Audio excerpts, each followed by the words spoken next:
Hi there. Welcome to Life Between Coasts, the podcast where we dive into our personal journeys connected through synchronicity. So grab your coffee, light a candle, and let's begin. I'm your host, Leah, and we're glad you're here. Today, we're sitting down with Jonathan. Hi, Jonathan. Welcome. Hi, Thank you. And he's going to tell us all about his journey up until this point. So, Jonathan, where do you want to begin? Geez. Well, I guess I'll begin. I think it's important to talk about my childhood and kind of how I was raised. So, I was raised by my father and my stepmother. My father was a pastor, so I was raised in a very religious home. Okay. Um, and went to a private school. Very strict kind of upbringing. Okay. And I think that kind of has a lot to do with my journey, the good and the bad, Okay. and everything in between. So, Okay. So, growing up, strict household, very religious, very straight, narrow lines you had to yes, fall within. yeah. And so, what was your first stepping out of those lines? What happened? I think I started questioning religion. Um, there were some, some disconnects that I saw. There were some behaviors that I saw from my parents that I kind of thought were maybe a little hypocritical. Um, but I also looked up to them and respected them so much. So it was more just confusion, I think. Right. Um, so I remember my parents wanted me to get baptized for a second time when I was 12, maybe 12 or 13, Mm-hmm.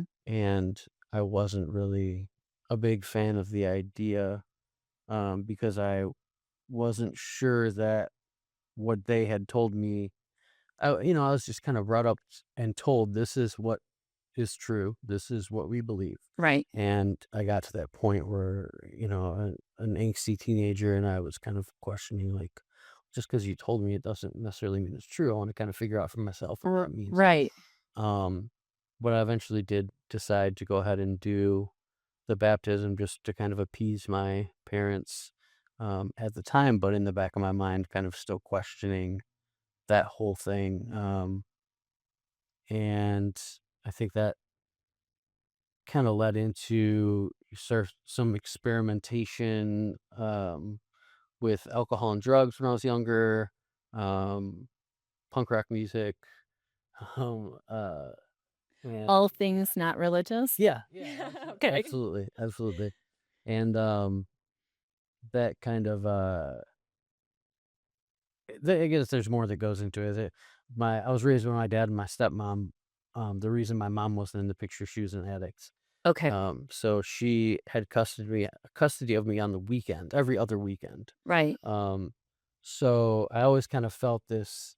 I could feel inside of me something wasn't right since I was young, and I felt like this war between my my dad being the straight and narrow pastor, and my mom being the drug addict who struggled. I kind of felt this like tearing back and forth inside Right. of me. I knew something wasn't right.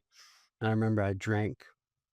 The first time I drank, I stole some liquor out of my parents' liquor cabinet, and the next morning, first of all, I drank till I passed out immediately. And that was one red flag.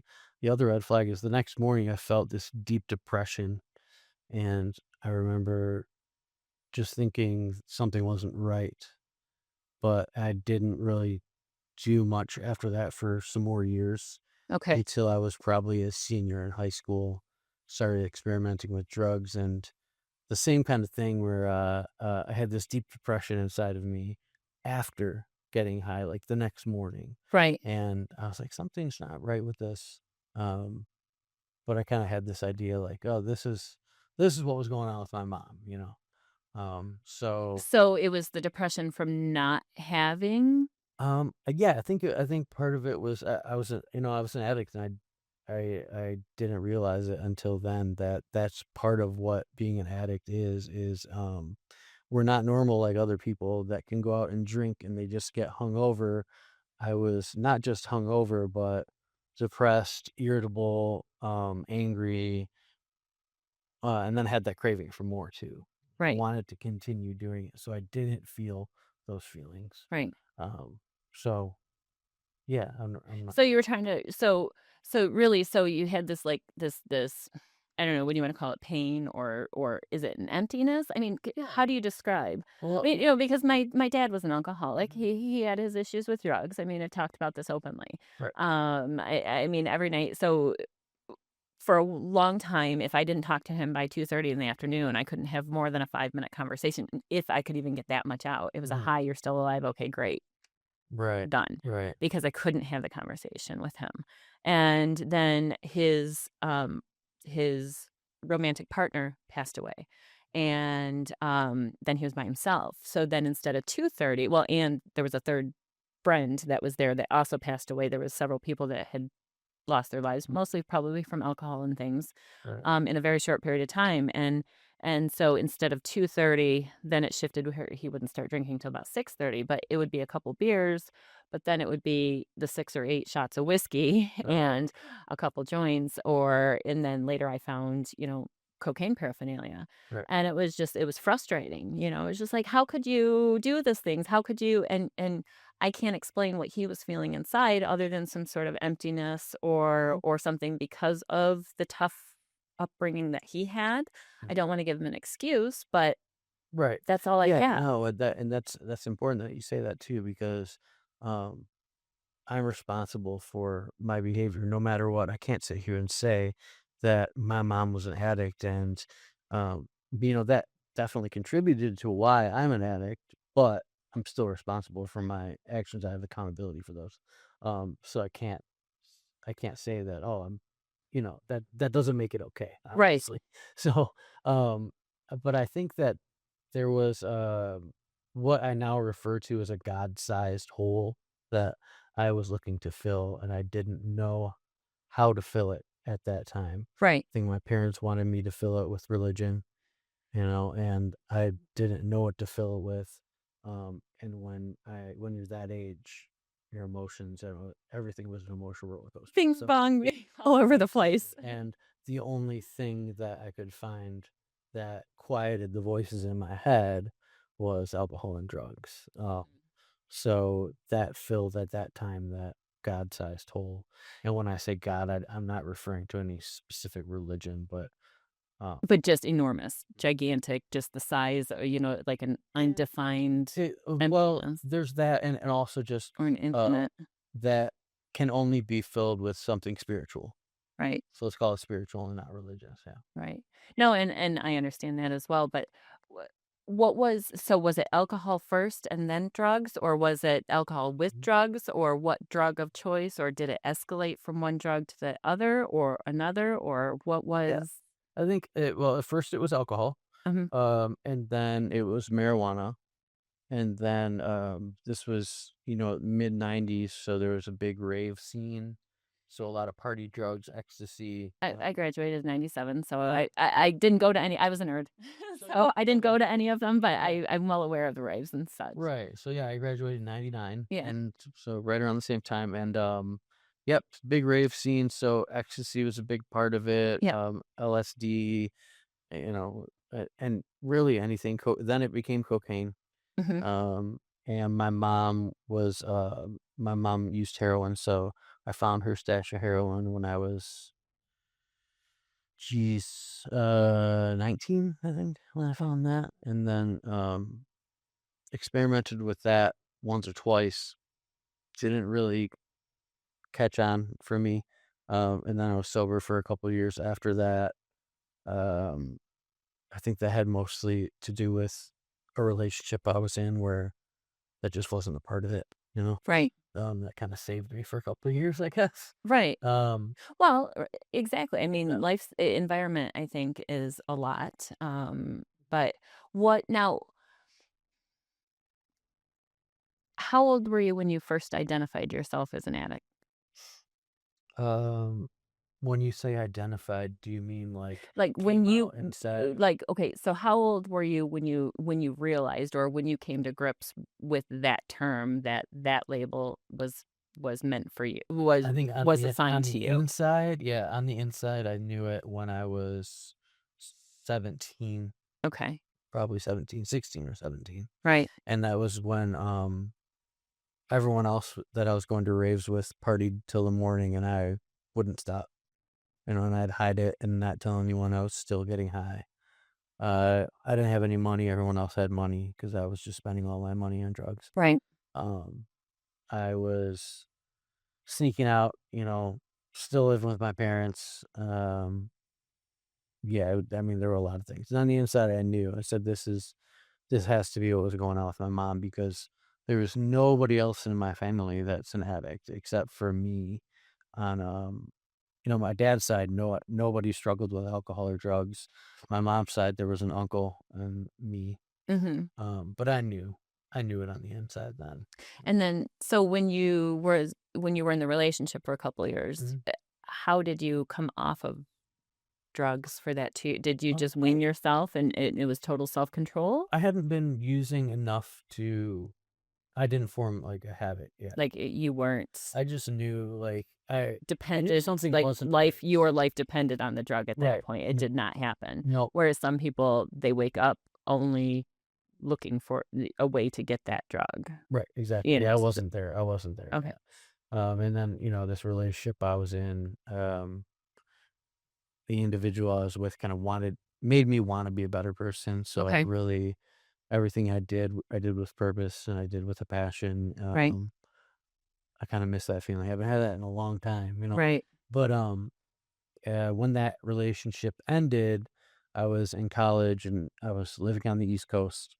That ended pretty abruptly, and I spiraled back down. I actually ended up finding some heroin, and that's when things got really okay, nasty after that. Yeah. okay, do you wanna Yeah, yeah, I can talk about. yeah, I mean, I'm just totally open to talking about any of yeah, this I mean, now just, because I've never been there. right, I don't know what it's like. right, So, tell me just from your hmm point of view, from your perspective, tell me yeah.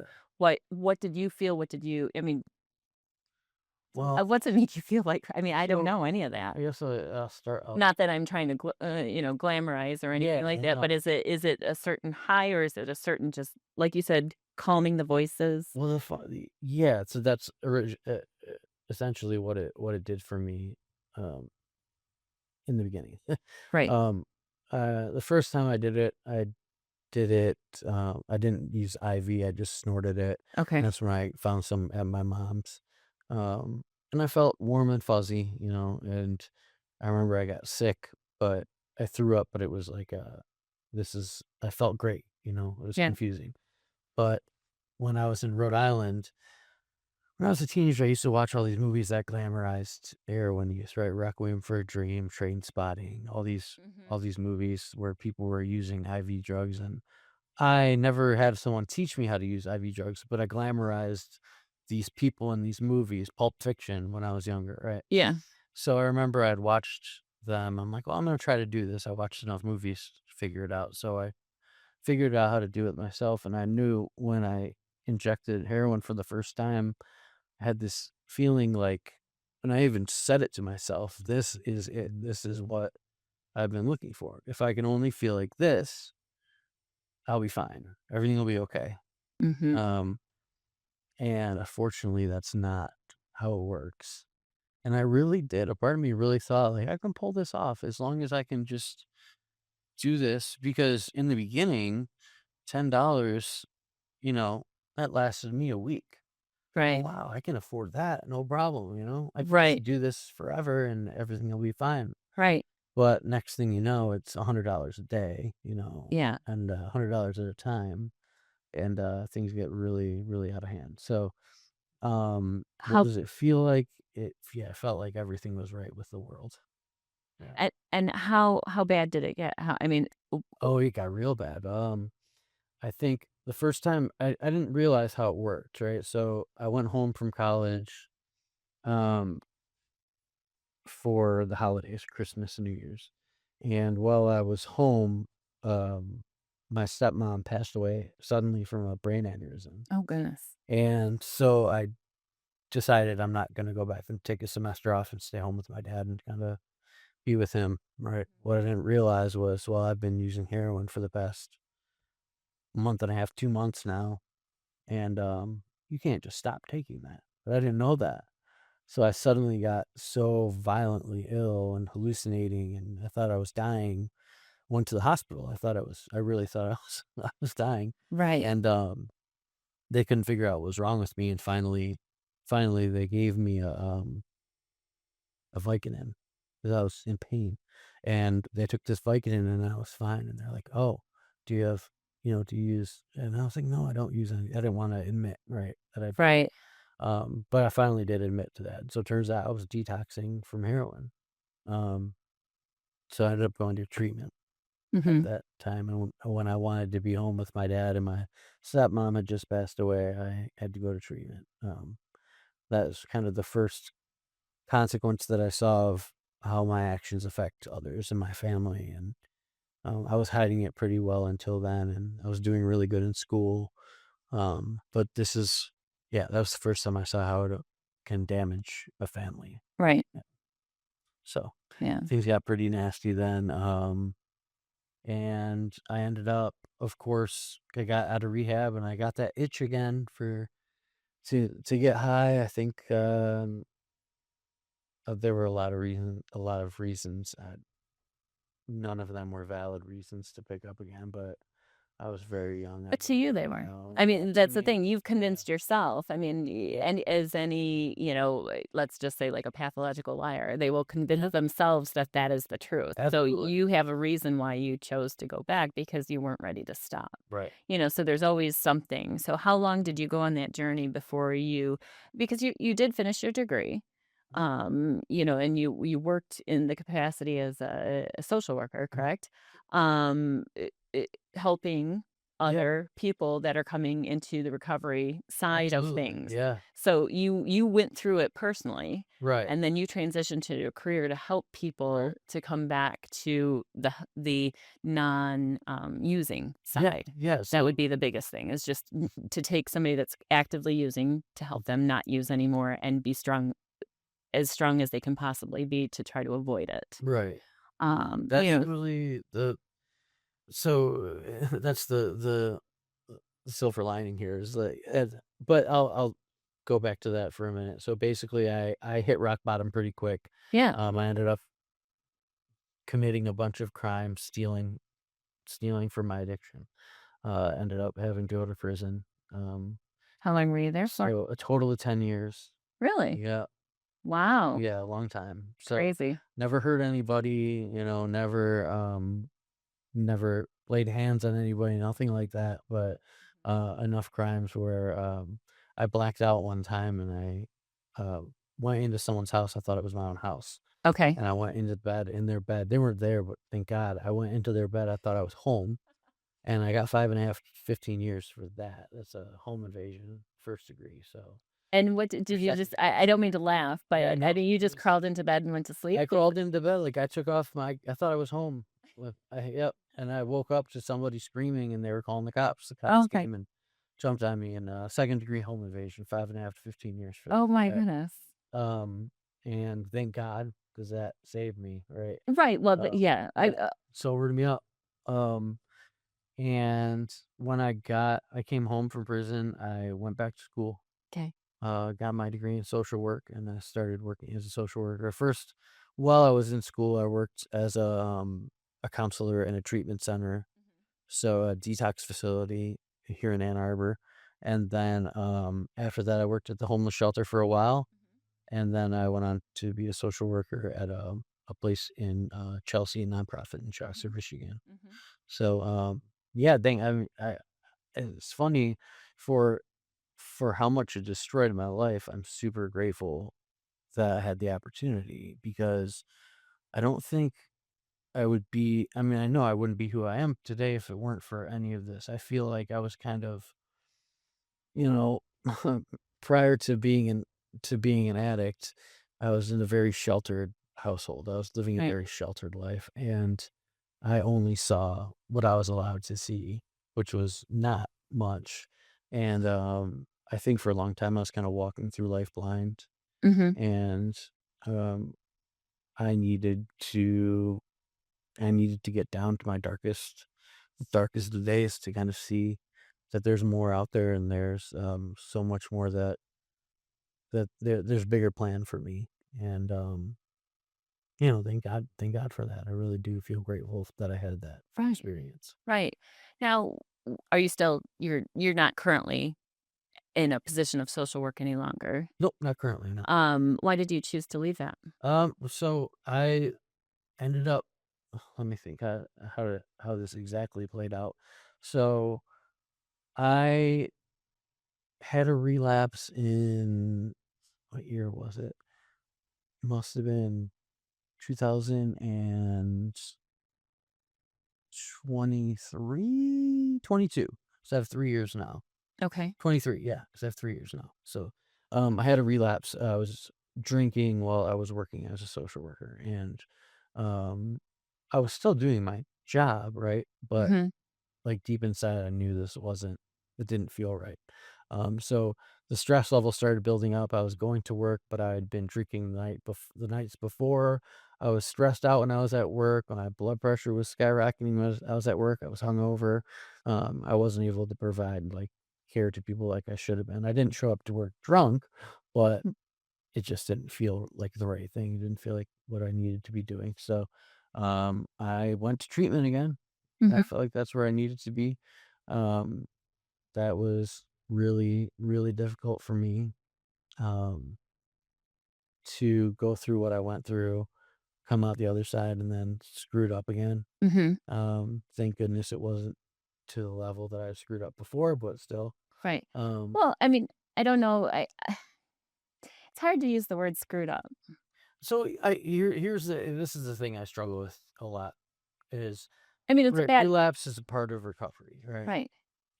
Unfortunately, relapse means different things, and there's different capacities of it for different people. Well, we read about Hollywood stars, you know? I mean, you see, like, what, Philip Seymour Hoffman Mhm, or, Heath Ledger. I mean, mhm, but Hoffman, I mean, they said that he had stopped for multiple years and then mhm, he went back to using. But then they said that I think there was probably he was using a higher amount or what he had normally been using, which was too much for him after not using or something of that effect. These piecing together like People magazine or yeah, something like that. well, and But that's that could be a thing. Oh, I've always taken this much, or whatever. And then all of a sudden you're overdosing because that's too much for your body to handle, or your system is weakened so much from years of abuse or whatnot, and especially you can't fentanyl, handle it. the way fentanyl's around now. Right. That's how a lot of people are Now, going what out. have you found are your, like, triggers? I mean, is there something that Oh, yeah. what caused you to start some stress? Is that the stress that caused you to start drinking Yeah, the yeah. last time, or I think that I stopped reaching out for help. I stopped utilizing my support network. I stopped talking about my struggles.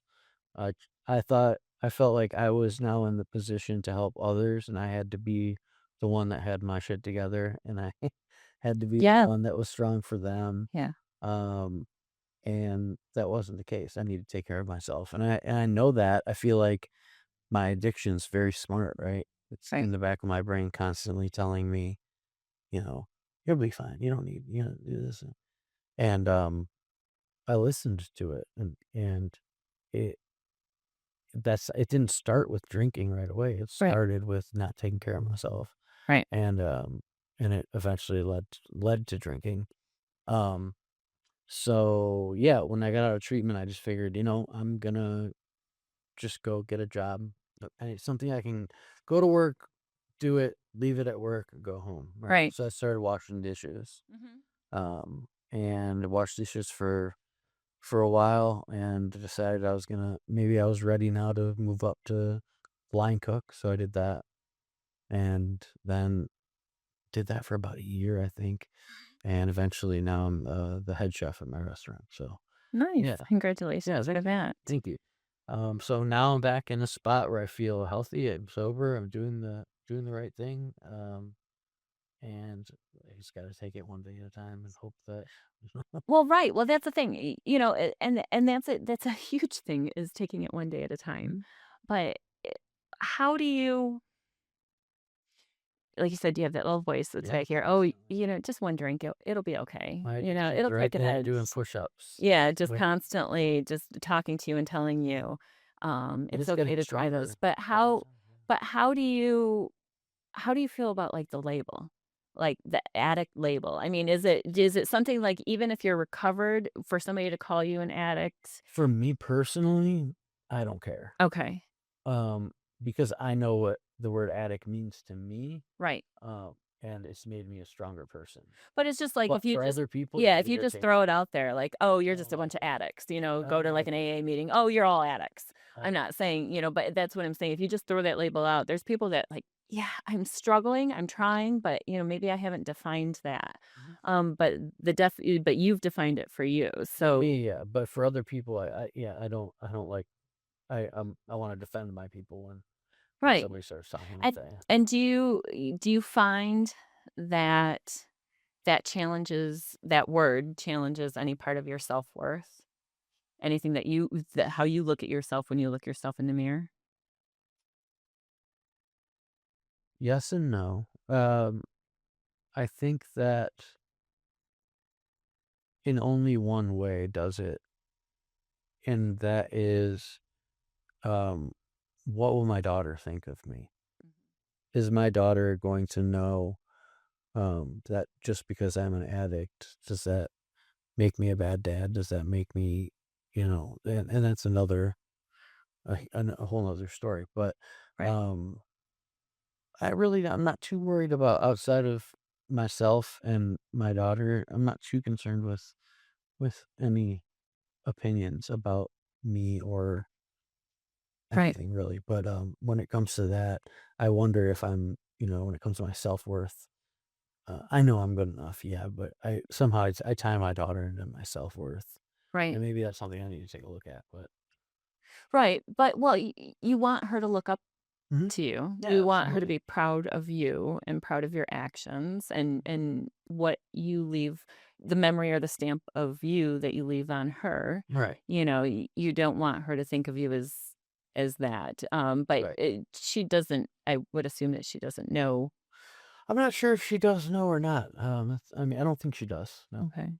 no. I mean, I knew a lot at that age, a lot more than my You mom's hear did. whispers. Yeah, yeah. It's hard when you're a single digit child. Right. You hear whispers, Exactly. and they're a lot smarter than they let on. Yeah, absolutely. I was that kid. I was that. There was chaos in my household during early childhood for me, Right, and so mine was just stay quiet, stay small, go off to the side and just be out of the way, let everybody do their thing, but I was a watcher and a listener. right. And I have very keen hearing because of that, so I can hear those whispers Yeah, and pick up on those signals that people don't necessarily see. absolutely. Yeah. So, Yeah. I mean, but at the same time, children are also very, very resilient Oh, and very strong. that's such a huge part of my story, resilience, Mhm. because like, um, like I said earlier, relapse is a part of recovery, right? But in no way is it an excuse to relapse, right? Right.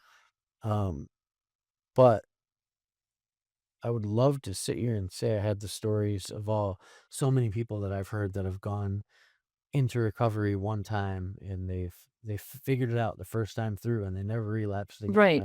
Unfortunately that's not my story. But um I think that uh that's just the reality. Like I can't I cannot beat myself up for being an addict. I can do my best. I totally got off track with the question. No, you're Or fine. Keep going. but I think that I hope I hope that my daughter can understand one day that um I didn't fail her. Um Mhm. and I just hope one day that we can have a conversation about it. Just I know it's not the time yet, but right, but she is part of you, yes. and so she does need to know at Right. some point when she's, old enough or questioning, or if she has any of that feeling inside of her to know that it's okay to talk out loud and to talk about those feelings and that, you'd probably be the first person to step in and say, "Whoa, whoa, whoa, you don't know. I'm going to redirect you." Right. Because I hope you don't choose to even dabble in that path at all. Mhm. Now, what do you find like in where you find yourself today? What do you find your biggest struggle is? You said he's lifting weights that Yeah. kind of become stronger and stronger every day to overtake you again, and it's the fight going back. So what's your hardest thing, or what's the thing that you tell yourself in the mirror every day Mm. about that to keep him away?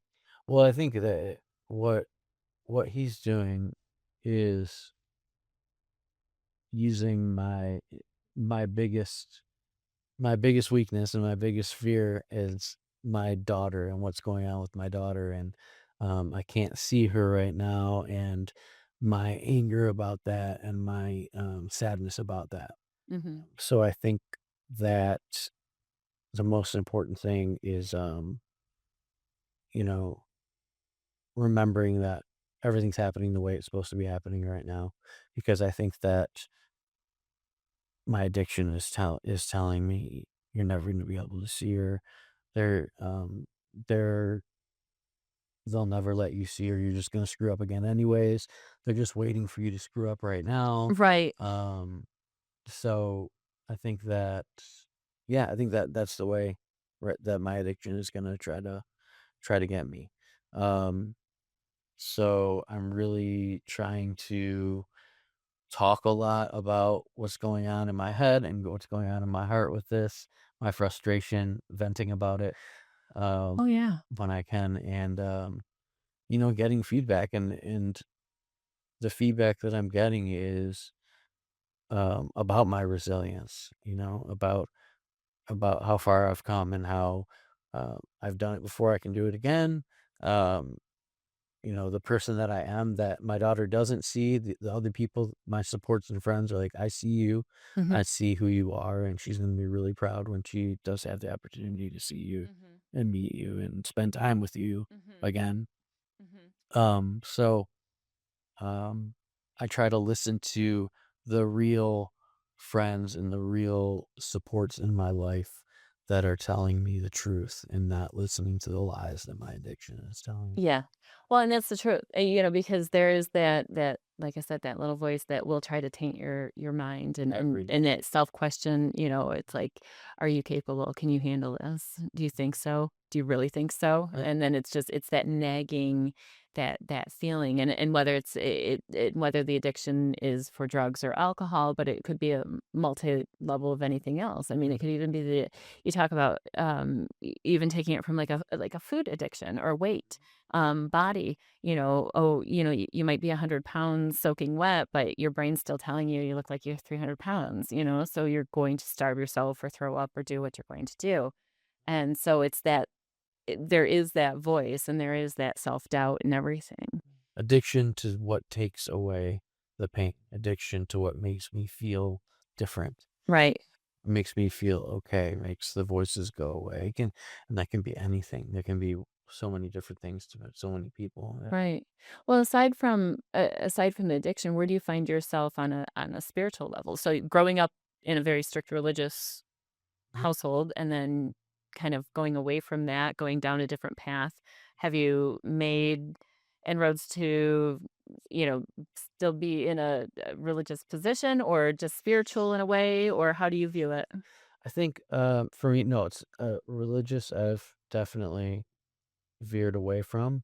I'm not saying that I'm not going to sit here and say for sure one way or another that there is or isn't any religion or any God or anything like that, because I think spiritually, the more I grow, the more I realize the less I know. So um, the more the more spirituality I get, the more humble I get. Right. Um, and so the older I get, the more I kinda just say, "I don't know what the answer is, and that's okay. I'm staying open." And the more open I can be to what is, then the better off I'm gonna be. Right.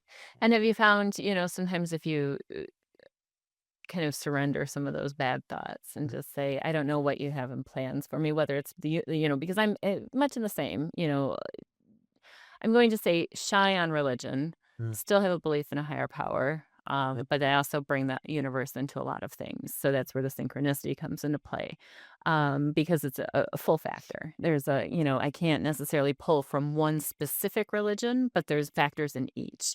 So I've Absolutely. developed, I joke and I say that I've developed the religion of Leah, which is pretty basic. It's just the treat people how you want to be treated, 10 commandments kind of thing. Be nice, give grace, say please and thank you. Amazing things. And the number one thing is they're all free. Absolutely. You don't have to pay a dime for them, and you don't have to walk into a building. You don't have to give a tithe. You don't have to do anything. You just have to deploy it. You just Yeah. have to use it every day.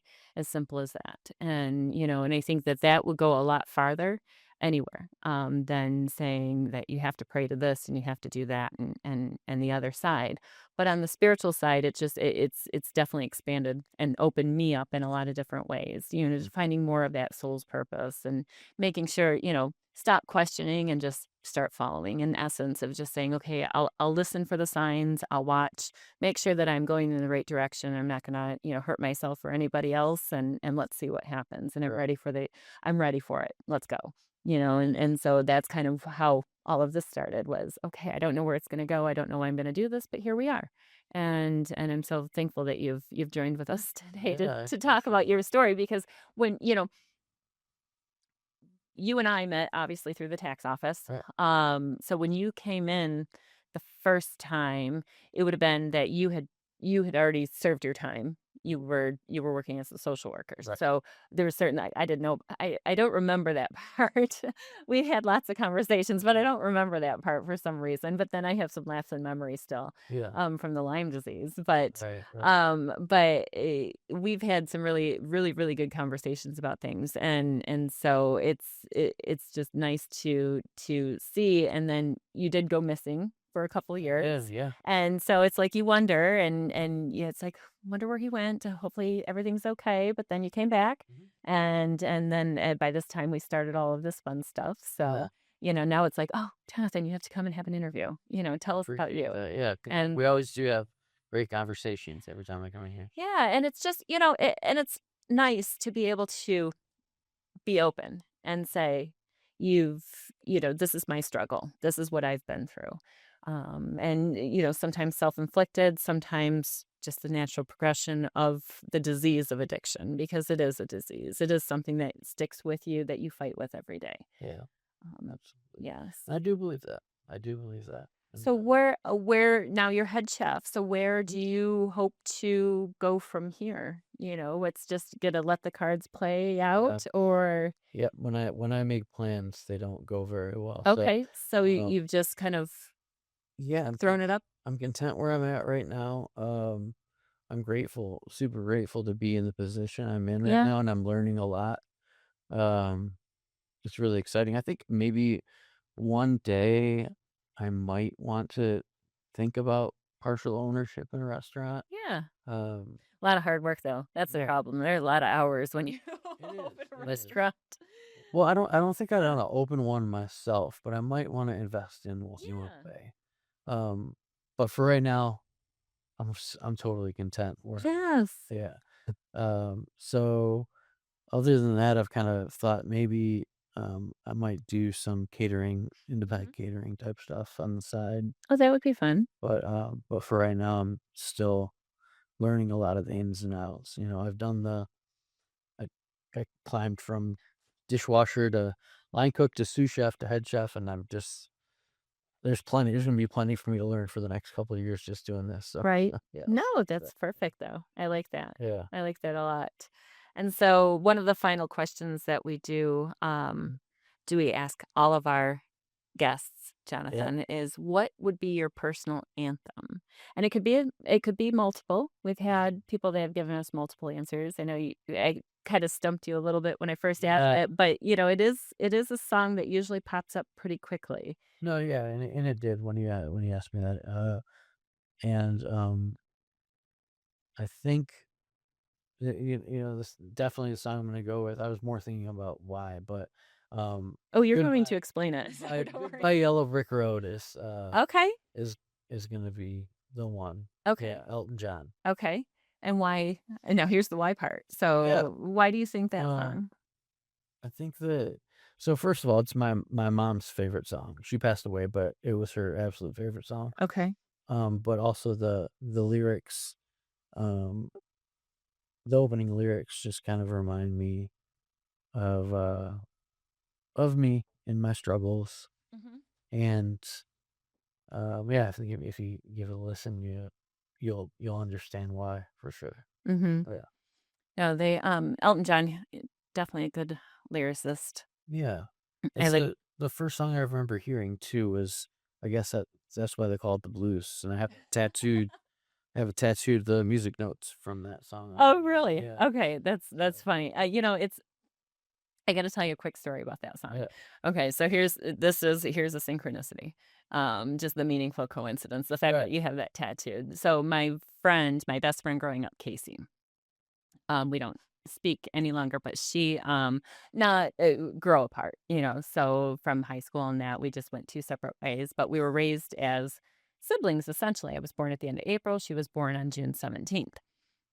But we always made songs, songs up, did skits, did whatever, and one of our favorite songs growing up Yeah, was that song by Elton John, and we did and it was funny because when I now hear the lyrics to that song, yeah.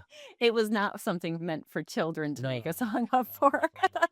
I mean, I think we were like 5, 6 years old singing like "Rolling Like Thunder," and it's like, Yeah. yeah, that was not meant those words were cover Mhm. for something totally different, Yeah. so I'm going to add that song as well Yeah. to the playlist just because of that little connection that we Awesome. just Yeah, that's had, great. so Yeah. that's just confirmation. See, now that's the universe saying, "Okay, this was meant to be. This Yeah. is that's how I use." We've had so many moments like that too in Yeah, our I mean, there's a conversations. lot that Yeah. that pops up Yeah. and things with that, so I thoroughly enjoy, all of our conversations that we have, Me too. and I do hope the best for everything that you have going for you in the future, Thank you. and thank you again You for too. joining us, and thank you also again for joining us on this week's episode of Life Between Coasts. Please remember to like, share, and subscribe to grow our community of listeners, and we'd like to thank Jonathan again for joining us on this week's Thank you. episode, and we hope you have a great week, and until then, bye-bye.